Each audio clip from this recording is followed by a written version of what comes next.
Assalamualaikum warahmatullahi wabarakatuh. Apa kabar anak soleh dan soleha di rumah? Alhamdulillah, luar biasa. Tetap semangat, semakin cerdas. Yes, yes, yes. Allahu Akbar. Oke, untuk anak soleh dan soleha di rumah, tetap semangat belajar ya nak. Tetap rajin murojaah hafalannya dan tetap rajin melaksanakan sholat 5 waktu. Oke, sebelum kita belajar hari ini, terlebih dahulu kita membaca doa. Doa sebelum belajar. Abata. A'udzu billahi minasyaitonir rajim. Bismillahirrahmanirrahim. Rabbi zidni ilma warzuqni fahma. Rabbi shrahli sadri wa yassirli amri wahlul 'uqdatam min lisani yafqahu qawli. Amin.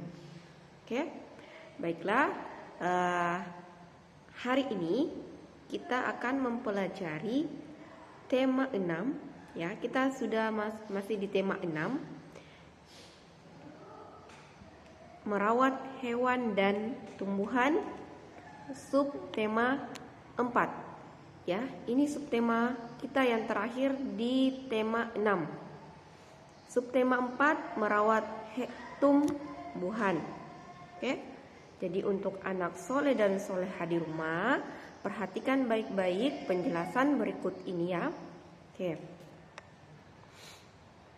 Materi kita hari ini yaitu tentang mengidentifikasi tanda tanya pada kalimat tanya. Ya. Kalimat untuk menanyakan sesuatu disebut kalimat tanya. Kalimat tanya digunakan untuk mengetahui informasi. Kalimat tanya ditandai dengan tanda tanya ya di akhir kalimat. Kalimat tersebut harus dibaca dengan intonasi yang tepat. Jadi di tanda tanya itu digunakan untuk membuat kalimat tanya. Kalimat tanya untuk mengetahui informasi. Misalkan, Ananda bertanya kepada orang tua, di mana ibu membeli sayur, ya? Di mana ibu membeli sayur? Berarti Ananda bertanya untuk mengetahui informasi, menanyakan sesuatu, ya, menanyakan tempat di mana membeli sayur. Berarti jawabannya di pasar, ya, itu contoh. Selanjutnya,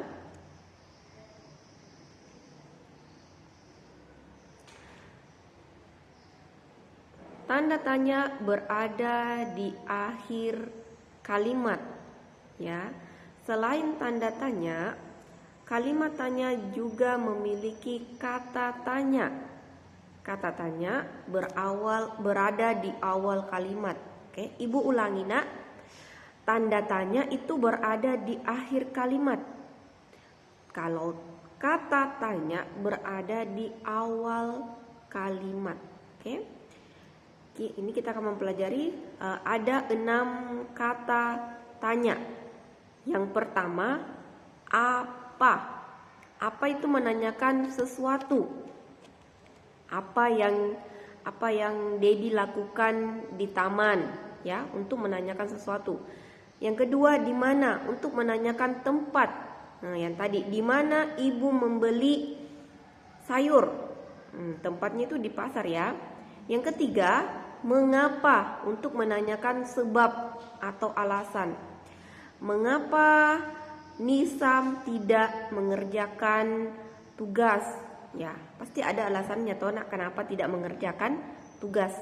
Yang keempat, siapa? Siapa itu untuk menanyakan orang. Siapa nama ibu guru kelas 2B. Siapa namanya? Ya. Itu contoh yang kelima, kapan? Kapan itu untuk menanyakan waktu. Kapan kita bersekolah? Itu menanyakan waktu. Nomor 6, bagaimana? Bagaimana untuk menanyakan penjelasan. Bagaimana cara mengerjakan tugas ini, Bu? Ya. Jadi itu menanyakan penjelasan ya. Oke. Jadi Anda harus paham jadi 6 kata tanya ini. Untuk apa digunakan ya? Fungsinya untuk apa? Jadi ada apa, di mana, mengapa, siapa, kapan, dan bagaimana. Oke. Selanjutnya, perhatikan contoh percakapan berikut ya. Percakapan ini, Lani, wah, bunga mawar itu cantik sekali ya, Komang. Komang lagi, iya, cantik ya, bunganya berwarna merah. Ayo Komang, kita petik bunganya. Tidak boleh Lani. Lani lagi yang berbicara. Mengapa tidak boleh dipetik Komang? Nah, kata mengapa. Kata mengapa itu adalah kata tanya. Mengapa? Mengapa tidak boleh Komang? Ya, jadi dalam percakapan ini terdapat kalimat tanya yang menggunakan kata tanya. Terus Komang menjawab, kita tidak boleh memetik bunga sembarangan. Harus ada aturannya. Bunga merupakan alat perkembangbiakan tanaman. Oke, jadi kalau dalam percakapan ini terdapat kalimat tanya ya, yang diawali dengan kata tanya dan berakhir dengan tanda tanya. Oke, paham ya anak soleh dan soleha. Selanjutnya, oke, contoh berikut. Perhatikan ya anak. Adi, kapan kamu menyiram tanaman itu, Beni? Ya, Beni menjawab, setiap hari sekali, Adi. Jadi dalam kalimat ini, dalam percakapan ini terdapat kalimat tanya, yaitu menggunakan kata tanya kapan dan diakhiri dengan tanda tanya. Ya, tanda tanya. Ingat ya nak, dalam membuat kalimat tanya harus diakhiri dengan tanda tanya dan diawali dengan kata tanya. Oke. Selanjutnya, menyusun kalimat tanya dari teks. Dalam membuat kalimat tanya, kamu perlu menggunakan kata tanya dan tanda tanya.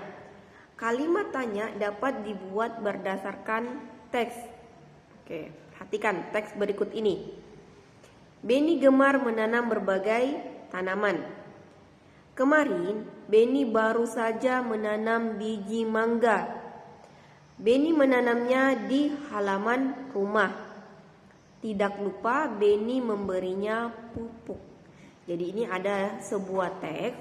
Nanti dalam teks ini Ananda akan membuat pertanyaan. Oke, nanti Ibu Guru akan kasihkan tugas ya seperti ini. Jadi di sini kalian akan membuat pertanyaan dari teks ini dan jawabannya juga ada dalam teks ini. Contoh. Oke. Perhatikan contoh ya berikut ini nak. Kalimat pertama berbunyi Beni gemar menanam tanaman. Ada satu kata dalam kalimat tersebut yang bisa dijadikan jawaban, yaitu Beni. Oke, perhatikan contohnya nak. Jawabannya itu Beni. Pertanyaannya, siapa yang gemar menanam tanaman?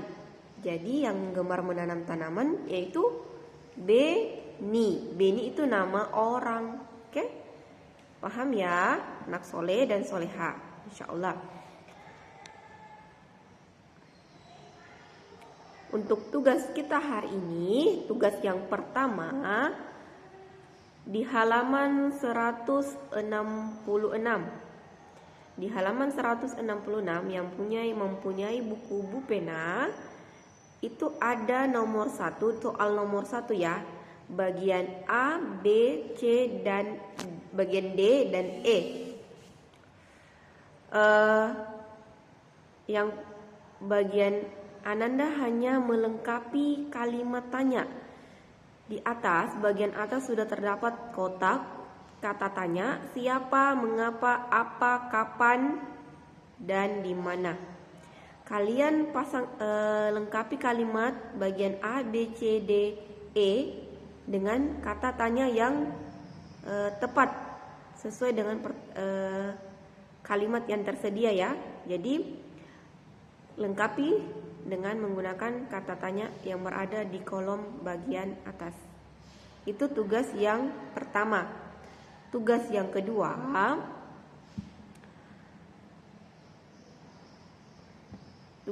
kedua, kalian membaca teks berikut ini ya, membaca dulu teksnya. Kemudian Ananda buat pertanyaan 3 pertanyaan. Oke, untuk nomor 1 Ibu Guru sudah kasih contoh cara mengerjakannya, yaitu siapa nama kelinci milik Dedi? Ya, jawab si Putih, jawabannya itu si Putih. Nah, jadi Ananda perlu membaca dulu teksnya, kemudian membuat pertanyaan sebanyak 3 nomor. Jadi Ananda cuma membuat sisa 2 nomor ya, karena Ibu Guru sudah kasih contoh 1 nomor. Jadi Ananda tambah 2 nomor lagi berdasarkan teks di atas ya, berdasarkan teks di atas. Jadi perlu dibaca dulu teksnya, baru membuat pertanyaan dan jawaban. Oke, paham ya anak soleh dan soleha, insyaallah. Ibu Guru ucapkan terima kasih, kurang dan lebihnya mohon dimaafkan. Assalamualaikum warahmatullahi wabarakatuh.